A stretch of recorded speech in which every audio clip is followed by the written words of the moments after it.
NXT on the air June 18th, 2023. Some guys had some fun. It was an okay show. Wasn't the best episode of NXT. Kind of disappointed some people right out of the gate. So let's talk about it. 25-man Battle Royal.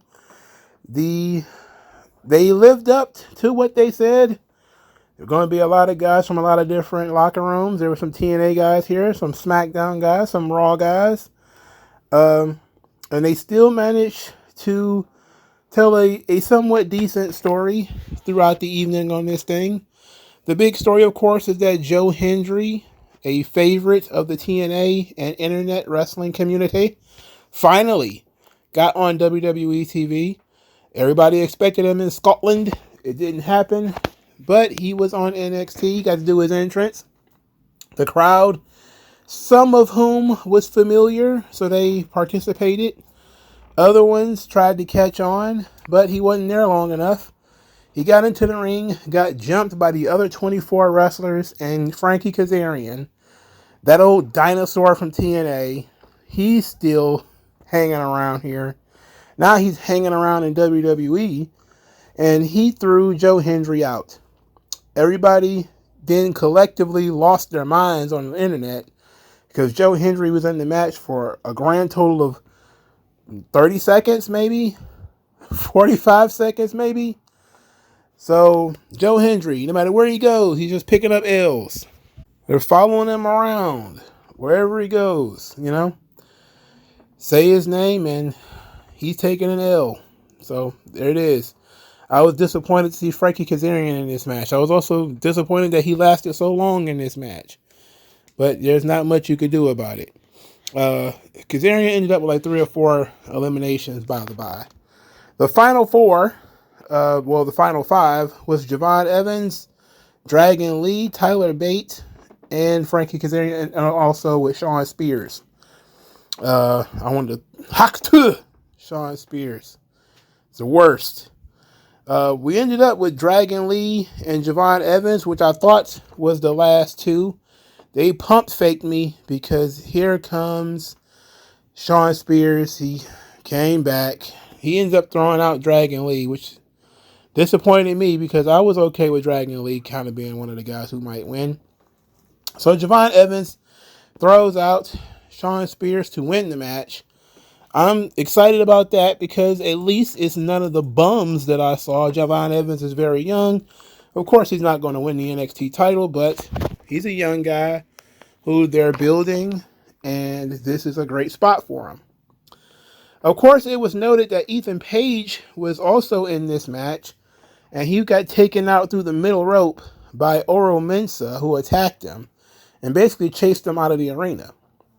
Ethan Page bitched and moaned and cried about it. Javon Evans offered to fight him in the main event, and that was the main event that we were given. Now, Javon Evans starts this show with taped up ribs from being jumped before, being injured before. So they basically continue the story that he fought from underneath with injured ribs and won. When Trick Williams came back there to congratulate him, he was still in the trainer's room. So they was telling you up to the very end that Javon Evans was not 100%. So Ethan Page fights Javon Evans, wins the match. He's got 3 feuds going on. He's, has this issue here with Javon Evans because he was never formally eliminated from the Battle Royal. He's got Trick Williams because he still wants the title, but he also got Oro Mensah because, he jumped him. And these are the only guys who seemingly have not forgotten that Ethan Page did them dirty. So Ethan Page won the match relatively clean over Javon Evans. And afterwards, Shawn Spears jumped Javon Evans. Booker T, my goodness. Trick Williams jumped in the ring to help him, leading to all 4 men laying on the ground, teasing a fatal 4-way of sorts for the NXT title. I don't want that. I want the match that I was promised, which was Javon Evans versus Trick Williams. I understand that Ethan Page was not beaten in the tournament, in the Battle Royal, that he wasn't thrown over the top rope, but I think he has to take that one on the chin. Referee's decision is final, and Shawn Spears should just be unemployed. We could do everything in our power to make him unemployed. I would do it. If I could wiggle my nose like the witch in Bewitched to send Shawn Spears to the other side of the globe every Tuesday to keep him away from this show, I would do such. I would do it many times over to keep Shawn Spears off my TV. Unfortunately, I do not have such abilities. So, to my own disappointment, I'm going to have to deal with this guy.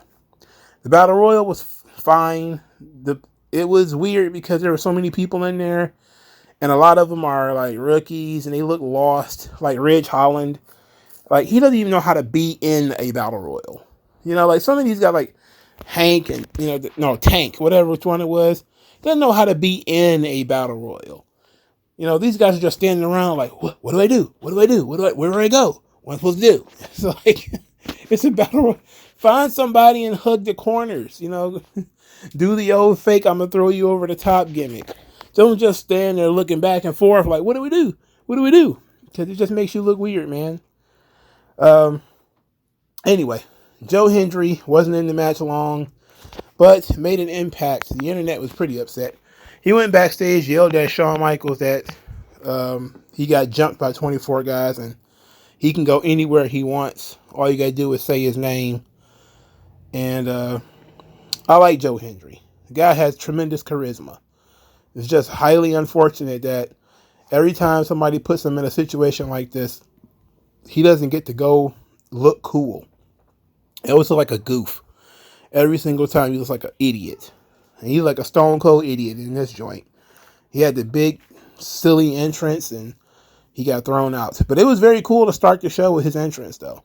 Even though it started with Javon Evans and he was right after Javon Evans. But it was very cool to start the show with Joe Hendry's entrance. It was fun. Next, the girls backstage. They have their segment where the girls are backstage and they're arguing. Fallon Henley ends up being the antagonist of this part of the story, where she's upset that Mia Yim is getting a title shot. She should be the North American champion. She should be getting a title shot. Some girl who did I write it down? Carly Bright. She decided she had a problem with what Fallon Henley was talking about. So they had a match later, which Fallon Henley, of course, won because who the hell is Carly Bright? There was another girl that was with Carly Bright whose name I think is Kendall Gray, which, oh my God, what kind of name is that? That sounds... All these people sound like pop stars, It's like, did you hear the new Kendall Gray record? Oh my God. Like she's on the undercard for Taylor Swift or something like that. What the hell?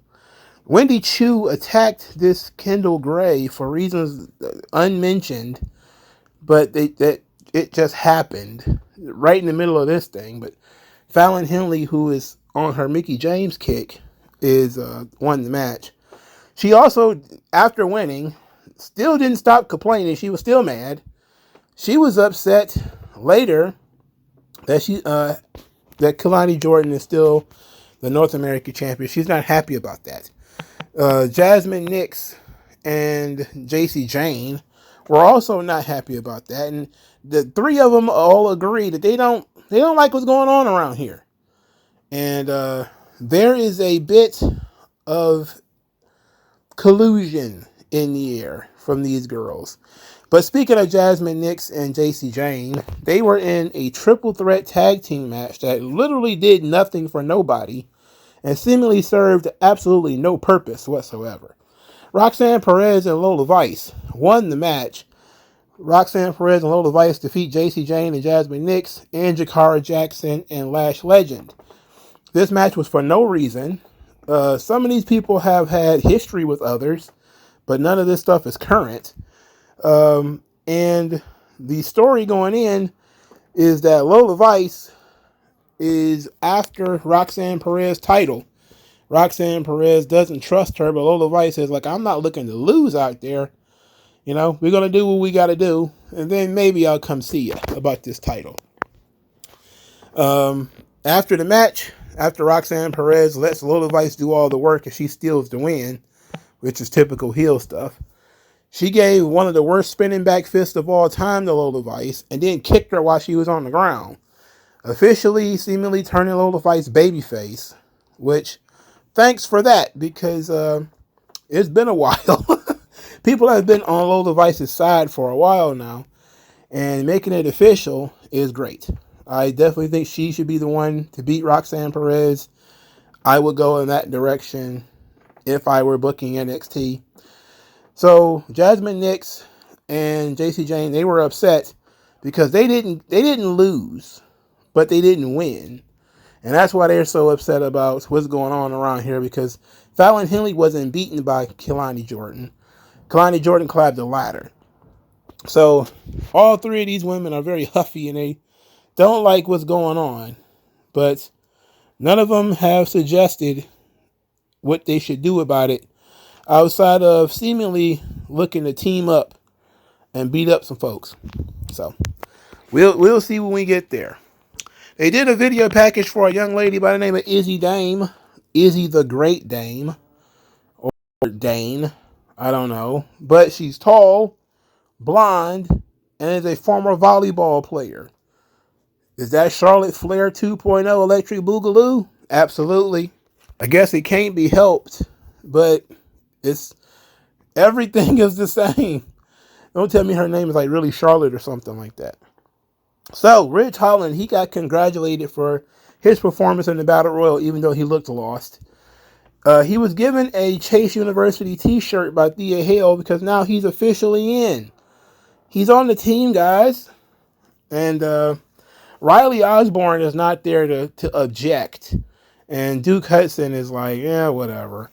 So the Good Brothers came over, called him a nerd and a dork and all this, and ended up in a match with Chase University. So Andre Chase and Duke Hudson, they defeated the Good Brothers. The funny thing about this is Andre Chase's headpiece, his hairpiece, his man wig fell off during this match. And he wasn't bald, but he had substantially less hair than he had before. So however they are fixing this piece to his head, it didn't stay.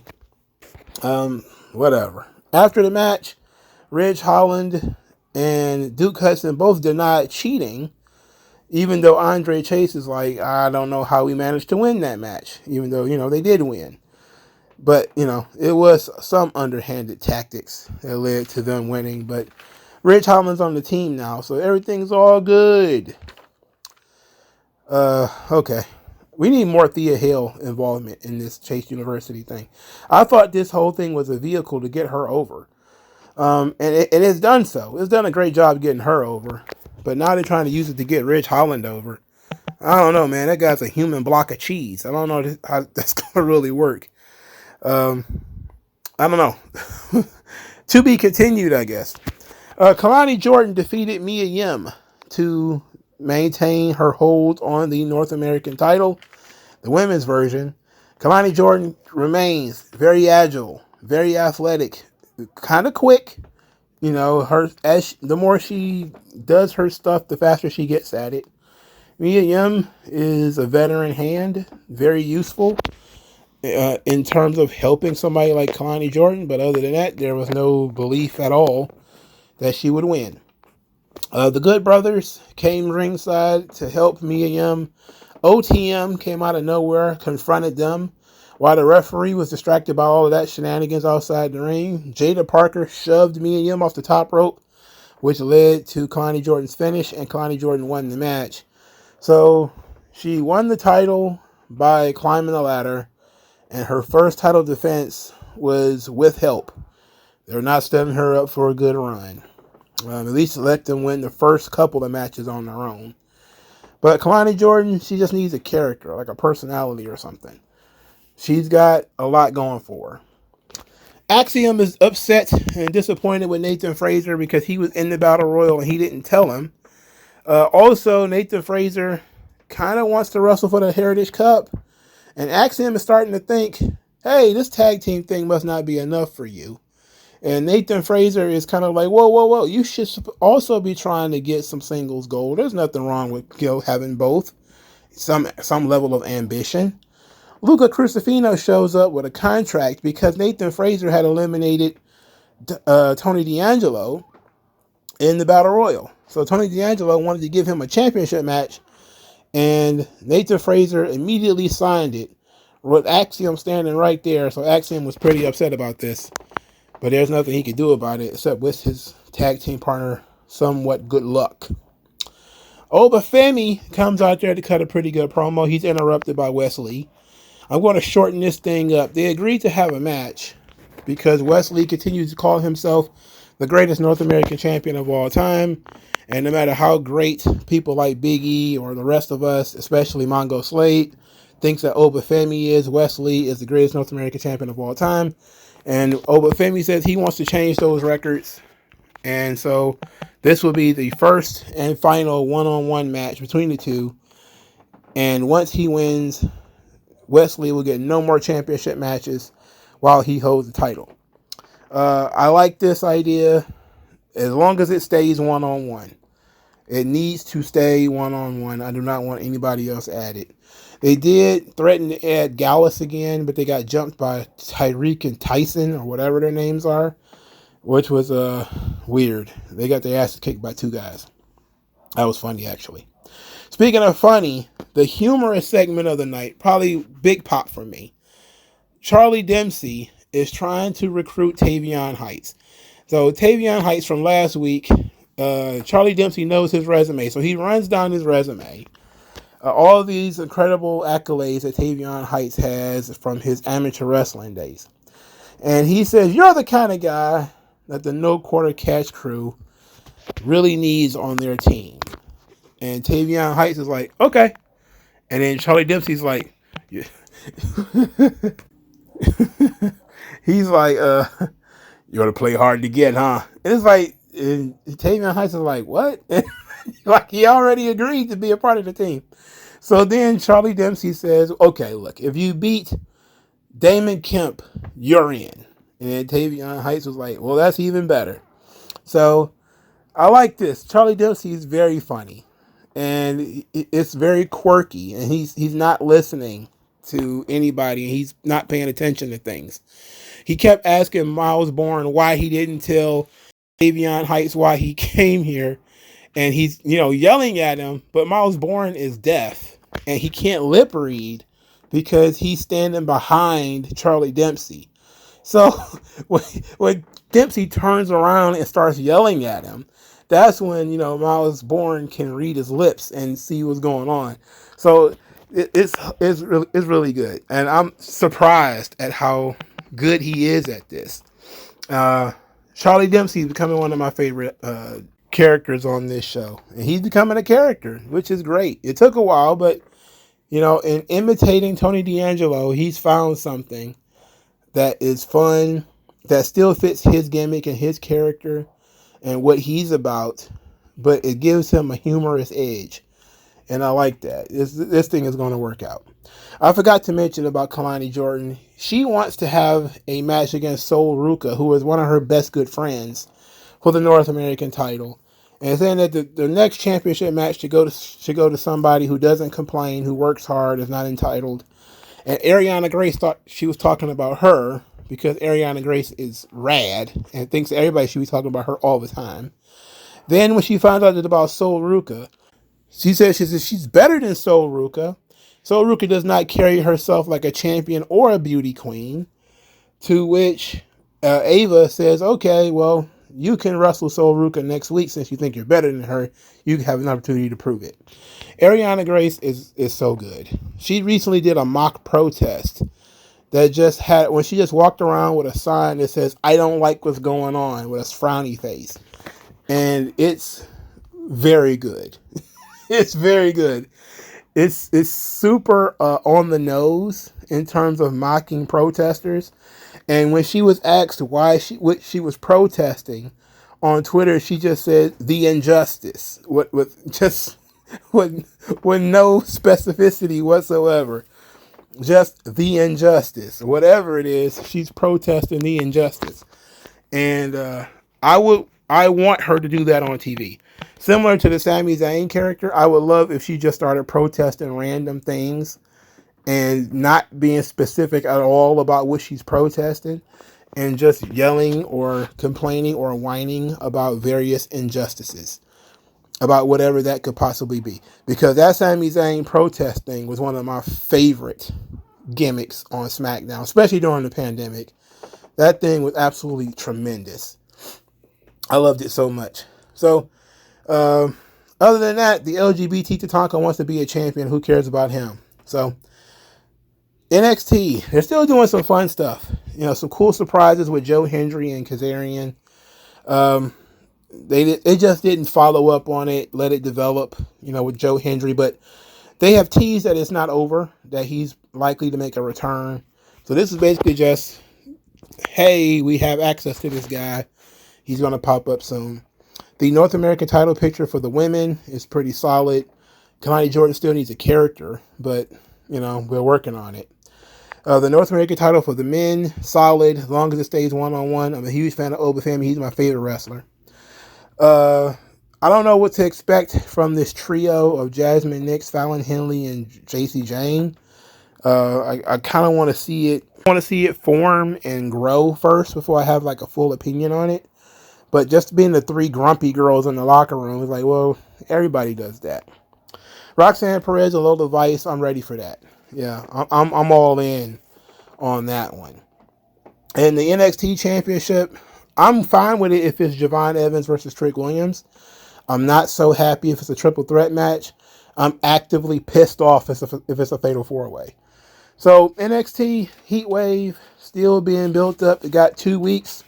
They're going to do the entire Money in the Bank weekend in Toronto, which is probably a bit much for Toronto, but 3 straight shows in Toronto, man. SmackDown, Money in the Bank, and Heatwave. That's crazy. But we're on the road to it. But let me know what you guys think. Like, share, subscribe. I'll talk to you guys later. Peace.